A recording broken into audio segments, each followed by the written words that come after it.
where you both had to be next to each other to enjoy intimate moments. Now you can do it long distance.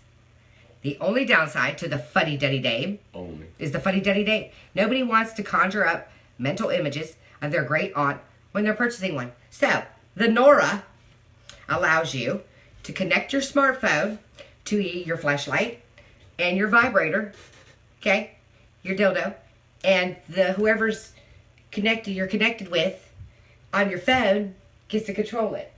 How the hell you gonna say the only downside Is the name. Go back to that. No, the only downside. Man, for real. That's what it says. The only downside is you don't get to touch another woman or person or nothing. You are fucking completely alone. The downside is that they're not there. Yeah. That'd be a for real downside. That you have to do it via VR. The only downside, the only upside is the bitch ain't gonna fart in your bed. Oh my God.